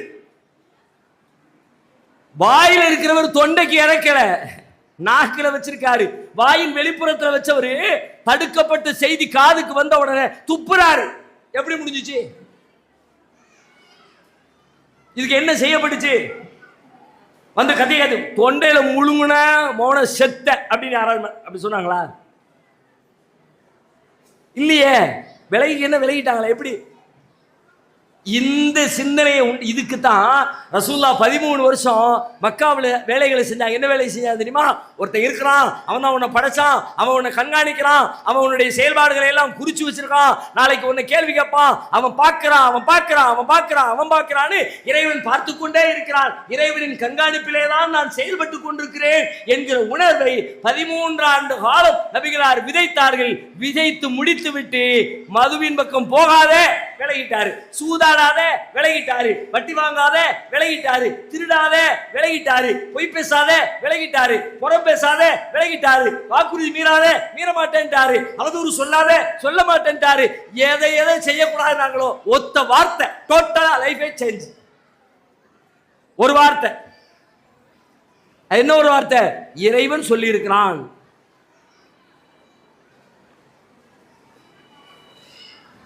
இப்ப நமக்கு தேவைப்படுற விஷயமே அவ்வளவுதான். இந்த ஒண்ணே ஒண்ணுதான். இதை எப்படி கொண்டு போய் சேர்க்கிறது? அதுக்கு பிளான் பண்ணுங்க, யோசிங்க. இப்ப நீங்க நினைச்சுக்கிட்டு இருக்க மாதிரி எல்லாம் இல்ல. அதெல்லாம் தெரியுமே, என் பிள்ளைக்கு அல்லாஹ் சொல்லியிருக்கான், அதெல்லாம் சும்மா நீங்க வாய் வார்த்தையா பேசிக்கிட்டு இருக்கீங்க. நெசமா உள்ளத்துல இருந்து கல்புல பதிய வைக்கலங்க. நம்ம உள்ளத்துல கொண்டு போய் சேர்க்க பதிய வைக்கணும்னா முதல்ல பதிய வைக்கிற பேரண்ட்ஸ் எப்படி இருக்கிறோம்? நம்மகிட்ட ஒழுக்கம் இல்லை, நம்மகிட்ட நேர்மை இல்லை, நம்மகிட்ட அதனுடைய அகலாக்குகள் வெளிப்படல. பிறகு என்னுடைய சொல்லி எப்படி அவன்கிட்ட போய் தாக்கத்தை ஏற்படுத்தும்? நம்ம புள்ள கரெக்டா இருக்கணும்னு நினைக்கிறோம், நம் புள்ளை கரெக்டா இருக்கணும்னு நினைக்கிற ஒவ்வொரு பேரண்ட்ஸும் கரெக்டா இருங்க, புள்ள கரெக்டா இருப்பான். நான் எல்லா அயோக்கியத்தனத்தையும் பண்ணுவேன், நான் தப்பு பண்ணுவேன், நான் ஃப்ராட் பண்ணுவேன், நான் அல்லாஹ்வுடைய வார்த்தைகளை மாறு செய்வேன், நான் அல்லாஹ் கண்டுக்கவே மாட்டேன், அல்லாஹ் ஒருத்தன் பார்க்கறான்னு நினைப்பே இல்லாம எல்லா தப்புகளையும் செய்வேன். ஆனா என் புள்ள ஒழுக்கமா இருக்கணும்னா நீங்க எப்படி வெறும் வாய் வார்த்தையா சொல்றீங்களோ, அல்லாஹ் பார்க்கறாங்கிறத நம்பலையோ, உங்க மனசுக்குள்ள அது இறங்கலையோ, உங்க புள்ள மனசுல இறங்காது. சும்மா சொல்லிக்கிட்டே இருக்க வேண்டியதான். எல்லாரும் ஊரறிஞ்ச ரகசியமா இல்ல, எல்லாத்துக்கும் தெரியும், ஆனா எவனுமே தெரியாத மாதிரி அது மாதிரி பேசிக்கிட்டே இருப்போம், யாரும் செயல்படுத்த மாட்டோம். இப்பொழுது நாம் என்ன செய்ய போகிறோம்? இதான் முன்னாடி இருக்க கேள்வி. ஃபார்முலா தெரிஞ்சிருச்சு, ஃபார்முலாவை செஞ்சு காட்டிட்டாங்க ரசூலுல்லாஹ். நம்ம காலத்துல அந்த ஃபார்முலா அப்ளை ஆகிட்டே இருக்கு. அதை யாருக்கெல்லாம் கொண்டு போய் கரெக்டா உள்ளத்துல சேர்த்தாங்களோ அவங்க எல்லாருமே ஆமாப்பா அல்லாஹ் பார்க்கறான் அப்படிங்கறத நம்பின எல்லாருமே எல்லாம் விலகி விலகி ஓடி வர்றான். நான் அது பக்கம் போக மாட்டேன், கஞ்சாவின் பக்கம் போக மாட்டேன் அப்படின்னு எல்லாம் தூரம் வர்றான். இதற்கான ஏற்பாடுகளை உங்கள் வீடுகளில் ஆரம்பிங்க. அது ஒரு தனி டாபிக். அதுக்கான ஏற்பாடு என்ன, எப்படி எப்படி செய்யறது, அதெல்லாம் நீங்க உட்கார்ந்து சிந்திங்க, உரைகளை கேளுங்க, வேற என்ன வழிகள்னு சிந்திங்க, அதை உங்க குடும்பத்தில் அப்ளை பண்ணுங்க. இது முதல் ஃபார்முலா. ரெண்டாவது என்ன, இந்த சமூகம் புரிந்து கொள்ள வேண்டிய அண்ணன் பேசும்போதே சொன்னாங்க, முஸ்லீம்கள் இருக்கிற ஊர்ல எல்லாம் கஞ்சா கிடைக்குது. பார்க்கிறோம், போற இடத்துல பூராவே பெரும்பான்மையான முஸ்லீம்கள் எங்க இருக்கிறாங்களோ அங்கதான் இது பெரும்பான்மையா. இப்ப சமீபத்தில் கோயம்புத்தூர் போயிருந்தேன். கோயம்புத்தூர்ல ஒரு டீமையே கைது பண்ணாங்க. எந்த டீமு? விற்பனை செஞ்சவங்க, வாங்கினவங்க, கைமாத்தி விட்டவங்க, அதுக்காக வேண்டி ஹெல்ப் பண்ணவங்க, அதை வச்சு சம்பாதிச்சவங்க அப்படின்னு ஒரு பெரிய டீமை, ஒரு 10 பேர் 15 பேர் கொண்ட டீமை காவல்துறை கைது செய்தது. 15 பேரும் முஸ்லீம். 15 பேர் முஸ்லீம். போன வாரம் ஒரு நிகழ்ச்சிக்கு பெரம்பலூர் மாவட்டத்தில் ஒரு ஊருக்கு அழைக்கப்பட்டிருந்தேன். லெப்பக்குடி காடு, முழுக்க முழுக்க முஸ்லீம்கள் நிறைந்திருக்கிற ஊர். டாபிக் என்ன? நாசமா போச்சுங்க ஊரு, எங்க பார்த்தாலும் கஞ்சா, யாரும் எந்த வார்த்தையும் கேட்க மாட்டேங்கிறான், எந்த குடும்பத்திலையும் பெத்தவங்க சொல்லி செயல்படுத்த ஆள் இல்ல, ஆம்பளைங்க பெரும்பாலும் வெளிநாட்டில் கிடக்குறாங்க, பொம்பளைங்களுடைய அதிகாரத்துக்கு பிள்ளைங்க கட்டுப்பட மாட்டேங்கிறாங்க, நாசமா போய் கிடக்குது, எப்படி கண்ட்ரோல் பண்றதுன்னு தெரியல. எங்க? லெப்பக்குடி காடு. காயல்பட்டினம் சென்றேன், அங்கே புலம்பல். அதிராம்பட்டினம் சென்றேன், அங்கே புலம்பல். தஞ்சை மாவட்டத்தினுடைய பல்வேறு ஊர்களில் புலம்பல், எங்கெல்லாம் முஸ்லிம்கள் நிறைந்து வாழுகிறார்களோ எல்லா இடங்களிலும் இந்த சிக்கல். ஏன் யோசிச்சா என்ன காரணமா இருக்கும்? யாராவது தெரிஞ்சா சொல்லுங்களேன். நான் தான் சொல்லணும்னு அவசியம் இல்லை, தெரிஞ்சவங்க சொல்லுங்க பார்க்கலாம். முஸ்லீம்கள் இருக்கிற பகுதிகளில் விற்பனை செய்கிறவர் முஸ்லீம்கள், வாங்கி உண்ப வாலிபர்கள், இளைஞர்கள், இளம்பெண்கள், சிறுவர்கள் பெரும்பாலும் முஸ்லீம்கள். சதவீத கணக்கு போட்டு பார்த்தீங்கன்னா நம்ம ஆட்கள் தான் மெஜாரிட்டி. என்ன காரணம் சொல்லலாம்? சொல்லுகிறவர்களுக்கு பாராட்டு, வாழ்த்துக்கள், தப்பா கூட இருந்தாலும் பிரச்சனை இல்லை. என்ன காரணம்? என்ன இந்த காரணத்தை நீங்க ஆய்வு செய்யாம அதுல இருந்து மீளவே முடியாது. அது வேற கிண்டணும், வேரோட பிடுங்கணும். மேல விலைய இலைய வெட்டினா கிளைய வெட்டினா எல்லாம் சீராகாது. நிஜமா உள்ளார்ந்து உங்களுக்கு அந்த உணர்வு இருக்குது, இதுல இருந்து மீளணும் அப்படின்னா அதனுடைய ஆணி வேற நீங்க கண்டுபிடிக்கிற வரைக்கும் கொஞ்சம் பொறுமையா மண்ணை தோண்டி அப்படி மொத்தமா பூண்டோட அடிச்சு வீசணும். இந்த கேட்ல இருந்து சமுதாயத்தை தூய்மைப்படுத்தணும். உங்க மூளைக்கு தகுந்த மாதிரி என்ன தோணுன்னு சொல்லுங்க. இதுதான் கரண்ட் சிச்சுவேஷன். ஒரு 6 மாதங்களுக்கு முன்னாடி இதே மாதிரி கோயம்புத்தூருக்கு போயிருந்தேன். அன்னைக்கு அன்றைய பத்திரிகையை புரட்டுறேன். அன்றைக்கு அந்த பத்திரிகையில் 5 செய்தி, 5 பக்கங்களில், ஒரே பத்திரிகையில 5 வெவ்வேறு பக்கத்துல 5 செய்தி. 5மே என்ன செய்தின்னு பார்த்தா எல்லாமே போதை சம்பந்தப்பட்ட செய்தி. முதலமைச்சர் சொன்ன அறிவிப்பு, லோக்கல் கமிஷனர் எடுத்த நடவடிக்கை, அதிலே சம்பந்தப்பட்டவர் கைது செய்யப்பட்டது, அதிலே பாதிக்கப்பட்டவர் ஹாஸ்பிட்டலில் அட்மிட் பண்ணது, எல்லாமே போதை சம்பந்தப்பட்ட 5 செய்தி. ஒரு நாள் பத்திரிகையில ஒரு பேப்பர்ல 5 மேட்ரு. எல்லாமே டார்கெட் பாயிண்ட், எந்த பகுதி, எந்த ஏரியா, எல்லாம் முஸ்லிம்கள் இருக்கிற பகுதி. கரும்பு கடை, ஆசாத் நகர், உக்கடம். என்ன காரணம்? இல்ல நான் சும்மா இப்ப கேள்வி கேட்டு போறேன்னு சொல்லல, நீங்க பதில் சொன்னா தான் போவேன்.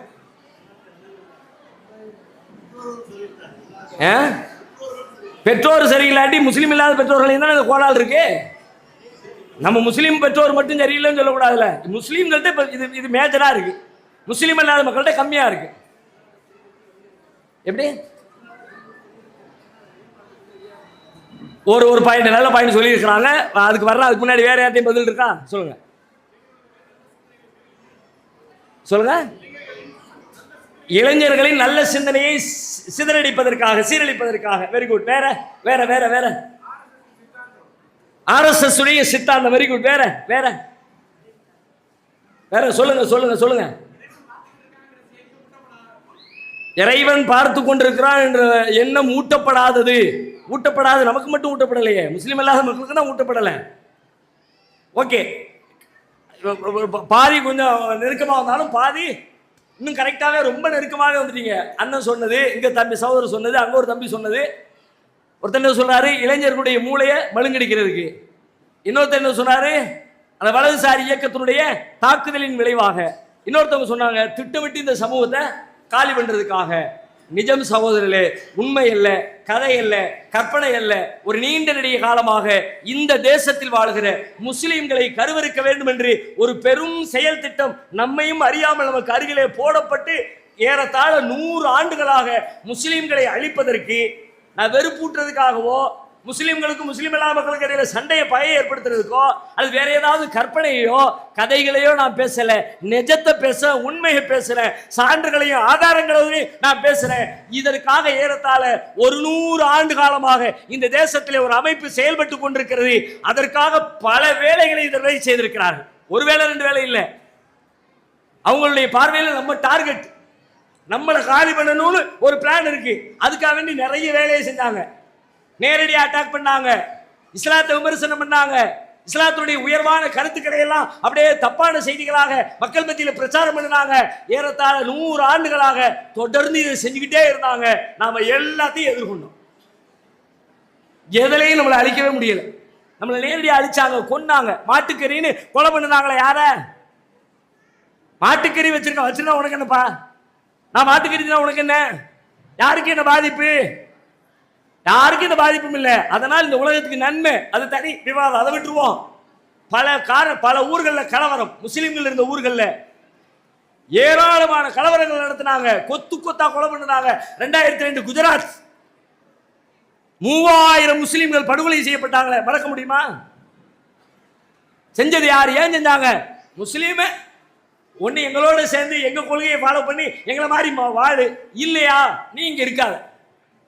நீயும் வேண்டாம், உன் சித்தாந்தமும் வேண்டாம், உன் மதமும் மார்க்கமும் இந்த நாட்டில் இருக்கக்கூடாதுன்னு பிளான் போட்டு இந்த வேலையை செஞ்சாங்க. அழிச்சாங்க, கொண்டாங்க, எப்படியெல்லாம் கதற கதற துடிக்க துடிக்க அதை பேசுகிற நேரத்தில எல்லாம் உள்ளம் அப்படியே குலுங்கி அழ ஆரம்பித்து விடுகிறது. நம்முடைய தாய்மார்கள் பட்ட கொடுமைகள் பக்கம் பக்கமா பல்லாயிரக்கணக்கான ஆவணங்கள் பாதுகாக்கப்பட்டிருக்கிறது. எத்தனை பேர் இந்த ரெக்கார்டை பார்த்தீங்க? எத்தனை பேருக்கு இந்த செய்தி தெரியும்? புதிய தலைமுறைக்கு வாய்ப்பே இல்லை. 2000க்கு பிறகு பிறந்த 2K கிட்ஸ்ல போய் நீங்க கேளுங்க, அப்படி ஒரு சம்பவம் அவங்களுக்கு தெரியாது, வரலாறு தெரியாது. 2000க்கு முந்தி உள்ளவர்களுக்கு ஆமா அப்படி ஒண்ணு நடந்துச்சுன்னு சொல்லுவோம், என்ன நடந்துச்சுன்னு தெரியாது, எப்படி நடந்துச்சுன்னு தெரியாது. ஆனால் ஆவணப்படுத்தப்பட்டிருக்கிறது கொடுமைகள் கொஞ்சம் அல்ல. ஒரே ஒரு காட்சி, அதுல இன்னைக்கு வரைக்கும் அந்த செய்தியை பத்தி பத்திரிகைகளோ டிவியிலோ மெசேஜ் வருது, அது சம்பந்தமா ஏதோ ஒரு செய்தி வெளியிடுறாங்கன்னா அதுல ஒரு வாலிபன் கையெழுத்து அப்படியே கும்பிட்டு கண்ணீர் மல்க நிப்பான் பாருங்க, ஒரு முஸ்லீம் வாலிபன். என்னமோ செய்யும், அதை பார்த்துட்டோம்னா எனக்கு ஒரு அரை நாட்களுக்கு தூக்கம் இல்லாமல் போய்விடும், உணவு பிடிக்காமல் போய்விடும். அந்த காட்சியை பார்த்துருக்கீங்களா? அப்படியே கையெடுத்து கும்பிட்டு கண்ணில் அப்படியே தார தாரையா கண்ணீர் ஒழுக.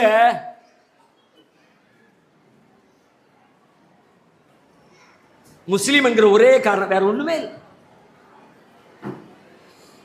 வயிற்றில் இருந்த சிசு என்ன பாவம் பண்ணுச்சு? ஒரு முஸ்லிம் பெண்ணுடைய வயிற்றிலே இருக்கிற குழந்தை என்ன பாவம் பண்ணுச்சு? அந்த பெண்ணை சீரழித்து பெண்ணுடைய வயிற்று அருவாள வச்சு கீறி கிழிச்சு உள்ள இருக்கிற அந்த சின்ன குழந்தைய முழுமை பெறாத அந்த சதை துண்டை எடுத்து அதன் மேல பெட்ரோலை ஊத்தி அதை தீ வச்சு கொளுத்தி ரசித்த ஒரு கொடூரம் அரங்கேறியது. சொல்லக்கூட முடியாது, சொல்லக்கூட. அதை செஞ்சவங்களாம் இன்னைக்கு பெரிய பெரிய ஆட்கள், இந்தியாவை அவங்க தான் ஆள்றாங்க. அதுக்காக வேண்டி போராடின பொம்பளை இப்படி அநியாயம் பண்ணிட்டு பிரதமர் பதவியில் உட்கார்ந்துருக்கியேன்னு ஒரு அம்மா கேட்டுச்சு. டீஸ்டா செட்டில் வாட் கேள்விப்பட்டிருக்கீங்களா? அந்த பேருக்கெல்லாம் நன்றி சொல்ல வேண்டிய சமுதாயம் நம்ம. அந்த அம்மா முஸ்லீம் இல்லை, ஆனா நமக்கு அந்த பேரு கூட தெரியல. பல்லாயிரக்கணக்கான பேருக்கு தண்டனை வாங்கி கொடுத்த ஒத்த பொம்பளை. நம்ம சமூகத்தில் பாதிக்கப்பட்ட மக்களுக்கு அப்படி கொத்து கொத்தா கொலை பண்ணினாங்க. இறைவனுடைய கிருபையால் அந்த போராட்டங்களை வென்று முறியடித்து அதன் பிறகும் நிற்கிறோம். அழிக்க முடியல. விமர்சனங்களை முன்வைத்தார்கள், பொய் பிரச்சாரங்களை கட்டவிழ்த்தார்கள். முஸ்லிமினாலே தீவிரவாதி, பயங்கரவாதி, இஸ்லாமிய மார்க்கம் பெண்களை அடிமைப்படுத்துது, வன்முறையை தூண்டுது, இந்துக்களை வாழக்கூடாதுன்னு சொல்லுது, அப்படி பண்ணுது, இப்படி பண்ணுது, எக்கச்சக்கமான பொய்யா அவுத்து விட்டா. எங்க பார்த்தாலும் பொய். யாரை அவுத்து விட்டா? தீவிரவாதி தீவிரவாதி எல்லா சமுதாயத்திலும் 2 தீவிரவாதி இருக்கான், இங்கேயும் இருக்கானா? இல்லைன்னு இருக்கல. அதுல முஸ்லீம் மட்டுமே தீவிரவாதி? அதுக்குதான் நான் ஒரு புத்தகம் எழுதினேன். புத்தகத்துடைய தலைப்பே முஸ்லீம் தீவிரவாதி. ஒரு கட்டத்தில் சென்னை புத்தக கண்காட்சியில அந்த புத்தகத்தை நாங்க வெளியில விளம்பரத்துக்காக வேண்டி வச்ச பொழுது அத்தனை அதிர்வு. அந்த டைட்டில் முஸ்லீம் தீவிரவாதி. யார் விற்கிறா? தொப்பி போட்டு தாடி வச்சு ஜுப்பா போட்டு முஸ்லீம் அடையாளத்தோடு இருக்கிறவன் முஸ்லீம் தீவிரவாதி. புக்க சண்டை, முஸ்லீம்களே சண்டை. நீயே இப்படி சொன்னா எப்படி? அடே படிச்சு பாடுறா. முஸ்லீம் தீவிரவாதி தீவிரவாதி உலகம் சொல்லிக்கிட்டு இருக்க, அது உண்மையா பொய்யா என்பதை ஆய்வு செய்கிற ஒரு ஆய்வேடு. அவன் செய்வான் தீவிரவாதத்தை, நம்ம செஞ்சதா பழிய போடுவான். அதுக்கான ஆதாரங்களை உண்டாக்குவான், அதுக்கான அதிகாரிகளை ஏற்படுத்துவான், அதுக்கான நீதியை வாங்குவான். அவனே உட்கார்ந்துக்கிட்டு கையெழுத்து போட்டு ஓகேன்னு தீர்மானம் பண்ணுவான். நம்ம மேல குற்றம் நிரூபிக்கப்பட்டிருக்காது. கோவை கலவரம் கோவை கலவரம் இப்ப பேசிக்கிட்டு இருக்கிறோமே, அந்த கோவை கலவரத்துக்கு முன்னாடி 19 முஸ்லிம் வாலிபர்களை துடிக்க துடிக்க அந்த கூட்டம் கோயம்புத்தூர்ல கொன்னு குவிச்சதை யாராவது வாய் திறக்கிறாங்களா? கொலை பண்ணாங்க, மீண்டு வந்தோம், அவதூறு சொன்னாங்க, பொய் பிரச்சாரம் பண்ணாங்க. எல்லாத்துக்கும் பதில் இன்னைக்கு வரைக்கும் பதில் சொல்லிக்கிட்டே இருக்கோம். தீவிரவாதி தீவிரவாதினா அவன் காந்தியை கொண்டவன் யாரா? அவன் சாத்வீகவாதியா? அவனுடைய காந்திய வெளியில போனவனா? காந்தியை கொண்டவன்? அந்த மாதிரி லட்சம் பேரை வட்டியில் போட முடியுமே? மற்றவனையெல்லாம் தீவிரவாதம் செஞ்சவன அவன் பேரை சொல்லி சொல்ற, முஸ்லிமை மட்டும் இஸ்லாமிய தீவிரவாதின்னு எதுக்கு பில்டப் கொடுக்குற? உல்ஃபா தீவிரவாதி, மாவோயிச தீவிரவாதி, நாகாலாந்து தீவிரவாதி, அவன் ஊரு, அவன் பேரு, அவன் இயக்கம், அதை சொல்லி தீவிரவாதிங்கிற. ஒரு முஸ்லீம் செஞ்சா முஸ்லீம் தீவிரவாதி, இஸ்லாமிய தீவிரவாதி. தெருவுக்கு தெரு போய் பதில் சொல்றோம். இறைவனின் கிருபையினால் அவர்களின் பொய் திரைகளை உடைச்சி எறிகிறோம். அவங்களால வெல்ல முடியல. கடைசியா இப்போ ஒரு ரூட் எடுத்திருக்கிறான். 1400 வருஷத்துல வெல்ல முடியல, எதிர்த்து நின்று அடிக்க முடியல, பொய் பிரச்சாரத்தால் இவங்களை சீரழிக்க முடியல அப்படின்னா இவர்களே அறியாத வகையில் இவர்களை அழிப்பது எப்படி என்று திட்டமிட்டு உருவாக்கப்பட்ட சதிதான் முஸ்லிம் வாலிபர்களுக்கு இடையிலே இந்த கஞ்சாவை, இந்த போதைப் பொருளை அவர்களிடத்தில் கொடுத்து அவர்களை சீரழித்து சிந்தனையை அழிச்சா, மூளையை அழிச்சா மொத்தமும் போச்சு. கஞ்சா உள்ள வந்துட்டா எல்லாம் போச்சு. வேற எதன் மீது நாட்டம் இருக்காது, வேற எதையும் மனசு தேடாது. இப்போ ஒரு மனுஷன் ஹாப்பியான மனுஷன் எப்படி தெரியுமா? அதை அடையாளப்படுத்துறது ஒரு மனிதனுடைய எல்லா தரப்பு செயல்பாடுகளிலையும் அவன் ஹாப்பி, மகிழ்ச்சியை உணர்ந்துகிட்டே இருக்கும். எல்லாத்துலயும் ஒரு இன்ட்ரெஸ்ட், சாப்பிட்றதுல அதுல ஒரு இன்ட்ரெஸ்ட், நல்லா சாப்பிடுவான். ஆரோக்கியத்தில் ஒரு நல்ல இன்ட்ரெஸ்ட், நல்ல எக்ஸசைஸ் பண்ணுவான். நல்ல ட்ரெஸ் பாட்டி அதுல ஒரு இன்ட்ரெஸ்ட், நல்ல துணியை துவைச்சி அழுக்கு இல்லாம நீட்டா அயன் பண்ணி அதை போட்டு அதுல ஒரு மகிழ்ச்சி. மனைவியோடு குடும்ப வாழ்க்கையில் அதுல ஒரு மகிழ்ச்சி. பெற்றோருக்கு பணிவிடை செய்வது அதிலே ஒரு மகிழ்ச்சி. எதிலே வருகிறவனுக்கு புன்முறுவல் பார்த்து சலாம் உரைப்பது அதிலே ஒரு மகிழ்ச்சி. பாதிக்கப்பட்டவனுக்கு உதவி செய்வது அதிலே ஒரு மகிழ்ச்சி என்று அவனுடைய மொத்த வாழ்க்கையிலையும் இதுல கொஞ்சம் அதுல கொஞ்சம் அதுல கொஞ்சம் அதுல கொஞ்சம்னு எல்லாத்திலையும் மகிழ்ச்சி மகிழ்ச்சி மகிழ்ச்சி மகிழ்ச்சி. அப்படியே பூரணமான மகிழ்ச்சிக்கு சொந்தக்காரனா மாறுவான். சில பேருக்கு எல்லாம் கிடைக்கும், சில பேருக்கு சிலது மிஸ் ஆகும், சில பேருக்கு கூடுதலா இருக்கும், சில பேருக்கு கம்மியா இருக்கும். ஆனா ஓரளவுக்கு ஒண்ணுல இல்லாட்டி ஒண்ணு. எக்ஸசைஸ்ல ஈடுபாடு இல்லை, நல்ல திங்கிறதுலையாவது இன்ட்ரெஸ்ட் இருக்கும். போட்டு பிரியாணி போட்டா அடிச்சா வச்சு சாத்து அப்பா என்னமோ ஒண்ணு. சில பேர் தூங்கிக்கிட்டே இருப்பான். இதுல அதுல கொஞ்சம் அப்படியே பேலன்ஸ் ஆயிரும். ஆனா இது உள்ள போச்சுன்னா எல்லா இன்ட்ரெஸ்டும் காலி. எதுலையும் இன்ட்ரெஸ்ட் இருக்காது. நல்ல ட்ரெஸ் தோணாது, நல்ல சாப்பாடு தோணாது, நல்ல நண்பர்கள் தோணாது, நமக்கு அருகிலே இருக்கிற மனிதர்கள் மீதான இரக்கம் எதுவுமே தோணாது. எல்லாமே போதை வேணும் போதை வேணும் போதை வேணும். அதுக்காக வேண்டி என்ன வேணாலும் செய், யாரை வேணாலும் கொள்ளு, கோவப்படு, சண்டை போடு, அடி. அம்மா கழுத்தை அறுக்கிறானுங்க, பாத்தீங்களா வீடியோவை? பெத்த தாயுடைய கழுத்தை இவன் ஒன்றும் வானத்திலிருந்து குதிச்சு அரக்கன் இல்லை. நல்லா புரிஞ்சுக்குங்க. நம்ம உடனே சொல்லுவோம் இவ்வளவு அரக்கன் தெரியுமா, இவ்வளவு மோசமானவனா, இவன் என்ன தனி படைப்பா? அம்மா கழுத்தை அருவாளை வச்சு அறுத்துட்டு கஞ்சாவுக்காண்டி காசு எடுத்துட்டு போய் போதையில விழுந்தானே, அவன் என்ன தனி படைப்பா? நம்மள மாதிரி தானே. நாம் எப்படி தாய்மார்களிடமிருந்து வந்தோமோ அதுபோல ஒரு அம்மாவின் வயிற்றிலே பிறந்து அம்மாவின் பாசத்தை பெற்று அம்மாவின் அரவணைப்பிலே வளர்ந்து அம்மா என்றா எனக்கு ஒண்ணுமில்லைன்னு நினைச்ச ஒரு பிள்ளைதான். இன்னைக்கு வரைக்கும் அம்மா அம்மா புராணம் எல்லாரும் பாடுறோமே. பல குடும்பத்துல சண்டையே அம்மா புராணத்தை வச்சு. சாப்பிட்டு முடிச்சு என்ன தெரிந்தாலும் எங்க அம்மா செஞ்ச மாதிரி இல்லை, உடனே விளக்கு மாத்த தூக்கிடுவான் வீட்டுக்காரி. அப்படி நம்மோட ரெண்டரை கலந்து போன தாய் தான். அப்படிப்பட்ட ஒரு புள்ள தான் அந்த பிள்ளையும். ஆனா அந்த புள்ள கையில அருவா எடுத்தான், கத்தி எடுத்தான். அந்த பாசமும் நேசமும் காட்டி வளர்த்த அந்த அம்மாவை கழுத்தை அறுத்து கொலை பண்ணிட்டு அவள்கிட்ட கழுத்துல கிடக்கிற செயின் எடுத்து கொண்டு போய் வித்து அதுல கஞ்சாவை வாங்கி போதை பொருளை வாங்கி தின்னாமனா அந்த கஞ்சா செஞ்ச வேலை, அந்த போதை செஞ்ச வேலை. அவன் மேல இறக்கப்படுறதை தவிர பரிதாபப்படுற வேற ஒரு வழியும் இல்லை. அது வரைக்கும் நல்ல பிள்ளை. ஆனா உள்ள போன பிறகு கையெல்லாம் பதறுது. சில குடும்பங்கள்ல துவக்கத்தில் வெளியே சொல்ல மாட்டேங்கிறீங்க. நிலைமை கட்டுக்கடனாம போயிடுச்சு. வீட்டுல கிடக்கிற சாமானையெல்லாம் அடிக்கிறான், உடைக்கிறான், இருக்க முடியல. அப்படின்ற ஒரு லெவல் வரும்பொழுது அக்கம் பக்கத்துல லேசா மெதுவா கசி விடுறிய, என்ன பண்றதுன்னு தெரியல. வெக்கப்படாதீங்க, அவமானம் நினைக்காதீங்க. துவக்கத்திலே இதை சரி பண்றதுக்கான முயற்சியை பெற்றவங்க நீங்க எடுங்க. இந்த அவமானம் இதெல்லாம் 4 நாள்ல ஒண்ணுமில்லாம போயிடும். ஆனா பிள்ளையுடைய வாழ்க்கை, உங்களுடைய எதிர்காலம் எல்லாம் நாசமா போயிடும். மொத்த மனுஷனே காலிமா ஆளே அவன் மனுஷனே இல்லை. மனுஷங்கிறதே எது? என்னுடைய மூளையும் என்னுடைய சிந்தனையும் தானே. இவ்வளவு பெரிய கண்டுபிடிப்புகளை உலகம் இன்னைக்கு அனுபவிக்கிற எதனால? மூளையினால தானே. இதை கண்டுபிடிச்ச முட்டாளா? படிப்பறிவு இல்லாதனா, எழுத்தறிவு இல்லாதனா, எவ்வளவு பெரிய ஜீனியஸ், எவ்வளவு பெரிய அறிவாளி. மைக்கை கண்டுபிடிச்சவன், ஃபேனை கண்டுபிடிச்சவன், லைட்டை கண்டுபிடிச்சவன், சேரை கண்டுபிடிச்சவன், பெட்ரோலை கண்டுபிடிச்சவன், கரண்டை கண்டுபிடிச்சவன், எவ்வளவு பெரிய அறிவாளி. அறிவின் வழியாகத்தான் உலகம் பெருகும். ஆனா அவன் எங்க டார்கெட் வச்சிருக்கான் பார்த்தீங்களா? அந்த அறிவை அடி. மூளை வேலை செய்யக்கூடாது. அப்படியே கிளை எப்ப பார்த்தாலும் தம்மாறு தம்முன்னு எப்ப பார்த்தாலும் போதையில உட்காரு. மூளை வேலை செய்யாது. கோபம், எரிச்சல், சண்டை, அடிதடி, வெறி, வன்முறை, வேற ஒண்ணுமே இருக்காது.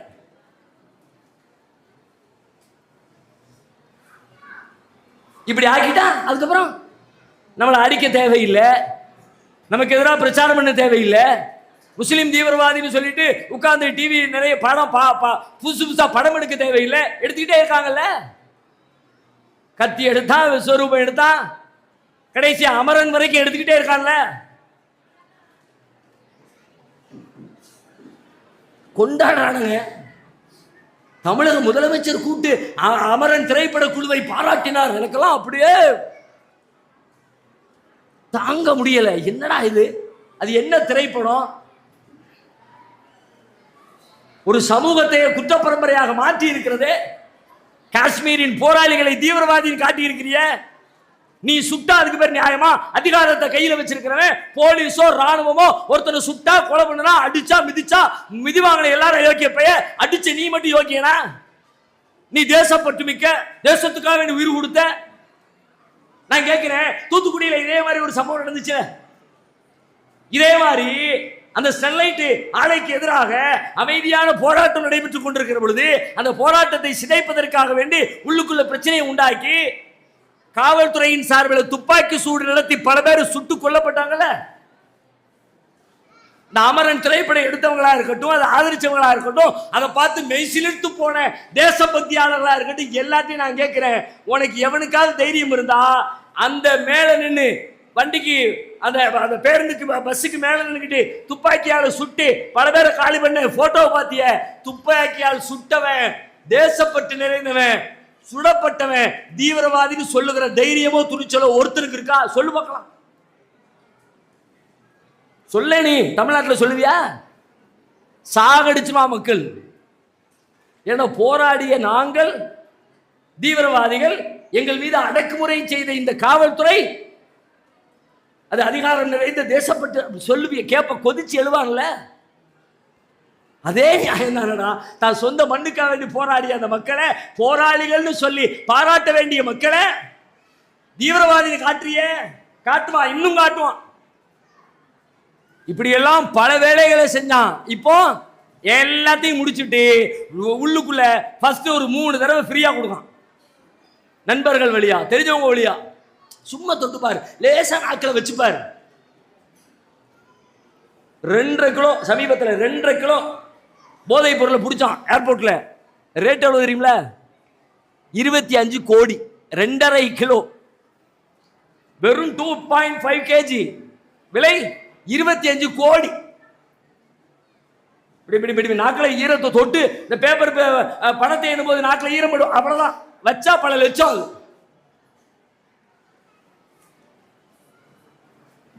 எல்லாத்தையும் நான் முடிஞ்சு போச்சுங்க. அடுத்த தலைமுறையே காலியாயிருமே. 1 2 ஆகி 2 4 ஆகி 4 8 ஆகி 10 ஆகி 100 ஆகி 1000 ஆகி இப்போ முஸ்லீம்கள் ஒரு 10 வருஷத்துக்கு முன்னாடியே முழிச்சிருக்கணும், முழிக்கல. 10 வருஷம் ஆகி எல்லா பக்கமும் அது போய் அதனுடைய விபரீதத்தை காண துவங்கிய பிறகு ஆகா நம்ம சமுதாயம் இப்படி படுகொலியில போய்கிட்டு இருக்கலாம், எவனோ பிளான் பண்ணியிருக்கான், இப்பதான் புத்தி வருது. ஆனா இப்பவும் கரெக்டா வேலை செய்யல, பிளான் பண்ணல, திட்டமிடல, சுதாரிக்கல, முடிஞ்சிச்சு. சுதாரிக்கிறதுக்கு தான் இந்த கூட்டம். நீங்க எல்லாம் உங்களை கூப்பிட்டு வச்சு சொல்ல வேண்டிய தேவையே இல்லையே. நீங்க யாரும் அதில் இருக்கீங்களா? நீங்க குடிக்கிறீங்களா? நீங்க கஞ்சா சாப்பிடுறீங்களா? நீங்க அதுக்கு காசு இல்ல. உங்களையே கூப்பிட்டு வச்சு சொல்றேன் தெரியுமா? உங்களுக்கு பாடம் நடத்துறதுக்காக இல்ல, உங்களை சுத்தி தான் இந்த வலைப்பின்னல் போடப்பட்டிருக்கிறது. உங்கள் மேல் வீட்டிலே, உங்கள் கீழ் வீட்டிலே, உங்கள் எதிர் வீட்டிலே, உங்கள் அருகாமையிலே, உங்களுக்கு பக்கத்திலே இந்த சமுதாயத்திலே கஞ்சா விற்கப்படுகிறது, வாங்கப்படுகிறது, உண்ணப்படுகிறது. அதை தடுக்க வேண்டிய பொறுப்பு உங்களுக்கு இருக்கிறது. அந்த பொறுப்பை நிறைவேற்றுங்கன்னு சொல்றதுக்கு தான் உங்களை கூட்டி பாருங்க. எல்லாருமா சேர்ந்து தான் சரி பண்ணணும். ஒரு குழு போதாது. பைத்துல் மால் முஸ்லிமீன் ஒரு அறக்கட்டளை போதாது, தெருவுக்கு தெரு கேடர்களா மாறணும், வீட்டுக்கு வீடு விழிப்போடு வரணும். எங்கேயாவது அந்த ஸ்மெல்லு தெரியுதா உடனே சுதாரிங்க, தகவலை வெளியே கொண்டாங்க, பயப்படாதீங்க. இறைவன் உதவி செய்வான். இந்த சமூகத்தை காக்கிற போராட்டத்திலே நீங்கள் பங்கெடுப்பதாக அர்த்தம். எஸ்பிஎம் வந்துட்டு போனாங்க, அழகா உங்களுக்கு அவங்களும் ஒரு வாக்குறுதி, அதிகாரத்தை கையில் வைத்திருக்கிற திருவாரூர் மாவட்டத்தினுடைய அதிகாரத்தை கையில் வைத்திருக்கிற அந்த அதிகாரி உங்களுக்கு வாக்குறுதி அளித்திருக்கிறார், எங்களுக்கு தகவல் தாங்க, நான் உங்களை பத்தி வெளியே சொல்ல மாட்டோம். ஏன்னா கஞ்சா சாப்பிட்றவங்களை பத்தி எல்லாம் நீங்க அவ்வளவு குடிக்கிற மாதிரி இல்ல, அது சாராயம் குடிக்கிற மாதிரி கிடையாது, தெரியும் தானே உங்களுக்கு. கஞ்சா சாப்பிட்றவனை நீங்க அட்டாக் பண்ணி சரி செய்ய நினைச்சீங்கன்னா அப்படி வருவான். மூர்க்கத்தனம் அப்படி ஒரு மூர்க்கத்தனம். வெளியில வாங்க, தகவலை சொல்லுங்க, ஜமாத்துகள்ல சொல்லுங்க, நிர்வாகத்தில் சொல்லுங்க, இந்த மாதிரி அமைப்புகள்ல சொல்லுங்க, வாலிபர்கள் சொல்லுங்க, அதிகாரத்தில் இருக்கிறவங்க சொல்லுங்க. நம்ம ஆளு தெரிஞ்சவன் போட்டு கொடுத்துடக்கூடாது, வேண்டாம். இந்த மாதிரி புல்லுருவிகள் சமூகத்தின் சீர்கேடுகள் விட்டு வைக்க கூடாது. ஒருத்தன் செத்தாலும் பரவாயில்லை, சாக வைங்க அவனை. 1000 பேர், லட்சம் பேர், கோடி பேரை காப்பாத்துகிற புண்ணியம் கிடைக்கும்.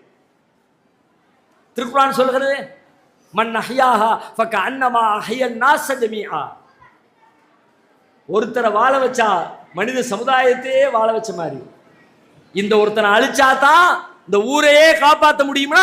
அழிங்க, ஒண்ணு நல்லவன் இல்லை, யோக்கிய இல்லை, அழியட்டும், மற்றவர்களுக்கு பாடமாக அமையட்டும். நீங்க அந்த உணர்வை உள்ளுக்குள்ள வச்சுக்கோங்க. நீங்க இதை செய்ய தவறு, எனக்கு என்ன, யாராவது பார்த்துக்குவாங்க, யாராவது செய்யட்டும், அதுக்கு தான் நிறைய பேர் இருக்காங்களே, அதுக்கு தான் ஜமாத்துகள்லாம் இருக்குதே, அதுக்கெல்லாம் மஹல்லா நிர்வாகம் இருக்குது, அமைப்புகள் இருக்குதே அப்படின்னு வேடிக்கை பார்த்தா நாளைக்கு உங்களுடைய குடும்பத்தில், உங்களுடைய வீட்டில் அது வராது என்று சொல்வதற்கு எந்த உத்தரவாதமும் இல்லை. தீமைக்கு எதிராக போராடுகிற போராளி தான் ஒரு முஸ்லிம். எனவே அந்த போராட்டத்தை இந்த ஊரில் இவர்கள் முன்னெடுத்திருக்கிறார்கள். அவர்களுக்கு ஆதரவு கரம் கொடுங்கள், தகவல்களை வெளிப்படுத்துங்க. ஒரு சின்ன செய்தி கிடைச்சாலும் அதை சந்தேகமா இருக்குதா, அந்த சந்தேகத்தை தெளிவுபடுத்துவதற்கான வேலைகளில் ஈடுபடுங்க. எல்லாருமாக சேர்ந்து இந்த முத்துப்பேட்டையை நாம பரிசுத்தப்படுத்துவோம். இங்க இருக்கிற வாலிபர்கள் நீங்க எல்லாரும் அதுக்கு முடிவெடுத்துட்டீங்க. 6 மாசம் டைம் குறிச்சுங்க, 6 மாசம் தங்கமா சொர்க்கபுரியா மாறி போயிடும். போதை இல்லாத ஊர், தெருவுக்கு தெரு நீங்க விளம்பரம் பண்ணலாம், உங்களை கூப்பிடுவாங்க. முத்துப்பேட்டையில என்னப்பா அப்ளை பண்ணுறீங்க, எப்படிப்பா செஞ்சீங்க, எப்படிப்பா இந்த மாற்றத்தை நிகழ்த்தினீங்க, எங்க ஊர்ல சொல்லுங்க, லெப்பக்குடிகாலில் கூப்பிடுவாங்க, எங்க ஊர்ல சொல்லுங்க, கோயம்புத்தூர்ல கூப்பிடுவாங்க, எங்க ஊர்ல சொல்லுங்க, அதிராமண்டலத்தில் கூப்பிடுவாங்க. நீங்கள் உங்களுக்கு மாத்திரமல்ல மொத்த உலகத்துக்கும் வெளிச்சம் காட்டுகிற ஒளி விளக்குகளாக மாறி போவீர்கள். எனவே உங்கள் இல்லத்திலே இந்த செய்தியை பதிய வைப்பதற்குத்தான் இந்த கூட்டமே தவிர அதனுடைய தீமைகளை எடுத்து சொல்வதற்கு அல்ல. அது எல்லாம் எங்களை விட நல்லாவே உங்களுக்கு தெரியும். இன்னும் சொல்ல போனா உட்கார்ந்து இருக்கிற மாணவ மாணவிகள்லாம் சொல்லவே தேவையில்லை, நம்மளை விட சூப்பரா எழுதியிருக்கான். எழுதியிருக்கிற கட்டு நான் சொல்ல வர்றது 10னா அவன் 100 சொல்லியிருக்கான். உங்களுக்கு நான் என்னத்தை சொல்ல? உங்களிடத்திலே நாங்கள் சொல்வது போதையின் தீமையை சொல்வதல்ல, போதையினால் அருகிலே இருக்கிறவர்கள் யாரேனும் பாதிக்கப்பட்டிருக்கிறார் என்று தெரிந்தால் அதிலிருந்து காப்பாற்றுகிற பொறுப்பு உங்களுக்கு இருக்கிறது. நபிகளார் சொன்ன செய்தியோடு என் உரையை நிறைவு செய்கிறேன். அண்ணலம் பெருமகனார் சொன்னார்கள், குல்லுக்கும் ராயின் வ குல்லுக்கும் மஸ்ஊலுன் அன் ரஅய்யதிஹி. நீங்கள் ஒவ்வொருவரும் பொறுப்பாளர்கள், உங்கள் பொறுப்புகள் குறித்து நீங்கள் கேள்வி கேட்கப்படுவீர்கள். உங்களுக்கு அருகிலே ஒரு தீமை நடக்கிற பொழுது அதை தடுத்தாயா, அதை மாற்ற முயற்சி செய்தாயா, அதற்கு எதிராக போராடினாயா, அதற்கு எதிராக ஒரு துரும்பையாவது அசைத்தாயா என்கிற கேள்வி நாளை மறுமையில் உங்களை நோக்கியும் என்னை நோக்கியும் வரும். என்னிடத்திலே இறைவனுக்கு சொல்வதற்கு பதில் இருக்கிறது, உங்களிடத்திலே பதில் இருக்கிறதா என்பதை நீங்கள் கேட்டு முடிவெடுக்க வேண்டும் என்று கூறி வாய்ப்புக்கு நன்றி கூறி நிறைவு செய்கிறேன். வாஹிரு தஅவானா அல்ஹம்துலில்லாஹி ரப்பில் ஆலமீன். அஸ்ஸலாமு அலைக்கும் வரஹ்மத்துல்லாஹி வபரகாத்துஹு. அல்ஹம்துலில்லாஹ். சிறந்த முறையில் உரையாற்றிய சகோதரர் அல்தாஃபி அவர்களுக்கு நன்றி தெரிவித்துக் கொள்கின்றோம். சகோதரர் அல்தாஃபி அவர்களுக்கு நினைவு பரிசாக முத்துப்பேட்டை பைத்துல் மால் அல் முஸ்லிமீனின் ஆலோசனை குழு நிர்வாகிகள் வழங்குவார்கள்.